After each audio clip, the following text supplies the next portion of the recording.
υπάρχει τίποτα που να μπορεί να με ελευθερώσει από ένα σημείο. Γιατί νιώθω τόσο εξαντλημένη, τόσο στενοχωρημένη, τόσο απογοητευμένη, τόσο διαλυμένη. Γιατί δεν υπάρχει τίποτα που να μπορεί να διώξει τη μόνιμη εξάντλησή μου, τη μόνιμη θλίψη μου, τη μόνιμη απογοήτευσή μου, που να μπορεί να ενώσει τα μόνιμα διαλυμένα κομμάτια μου.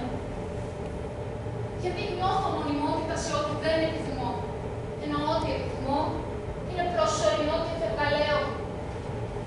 Γιατί νιώθω τόσο προσωρινή και φευγαλαία, γιατί νιώθω τόσο ξεστοδιασμένη, τόσο σβησμένη, τόσο χαμένη, γιατί νιώθω τόσο, γιατί νιώθω, γιατί.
Ήταν ο μόνος τρόπος για να αντέξω. Είχα χωρίσει τον εαυτό μου σε αυτούς. Ο μόνος τρόπος να με προστατεύσω. Ανάλογα με αυτόν που είχα απέναντί μου, άλλαζε η στάση σώματος, άλλαζε η φωνή μου.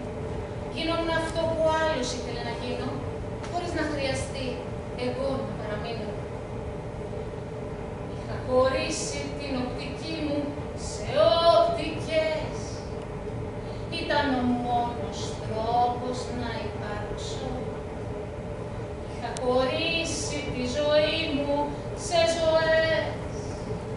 Ο μόνος τρόπος ήταν να μ' αλλάξω. Ανάλογα κάθε φορά από το που βρισκόμουν, από τη μια στιγμή στην άλλη μεταμορφωνόμουν. Έδινα αυτά που άλλος ήθελε να δίνω, χωρίς να χρειαστεί εγώ να παραμείνω. Είχα χωρίσει το χρόνο σε στιγμές. Ήταν ο μόνος τρόπος για να αντέξω. Είχα χωρίσει τον εαυτό μου σε αυτούς. Ο μόνος τρόπος να με προστατεύσω. Με αυτό που είσαι δεν έχεις δικαίωμα να το στερείς, ούτε από τους άλλους ούτε από τον εαυτό σου. Το μόνο που καταφέρνεις είναι να καθυστερείς, να βρεις ότι είναι πραγματικά δικό σου. Χωρίσει την οπτική μου σε ό,τι θες. Ήταν ο μόνος τρόπος να υπάρξω. Να χωρίσει τη ζωή μου σε ζωές. Ο μόνος τρόπος ήταν να μ' αλλάξω. Έχει ανάγκη την αλήθεια ή οποιαδήποτε γνωριμία. Έχει ανάγκη την αλήθεια, η ουσιαστική επικοινωνία.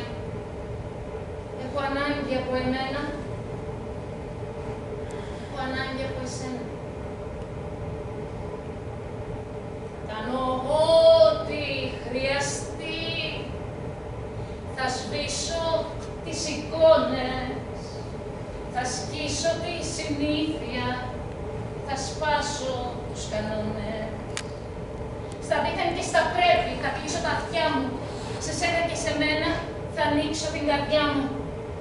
Θα κάνω ό,τι χρειαστεί. ασκήσω τη συνήθεια, θα σπάσω τους χανότερους.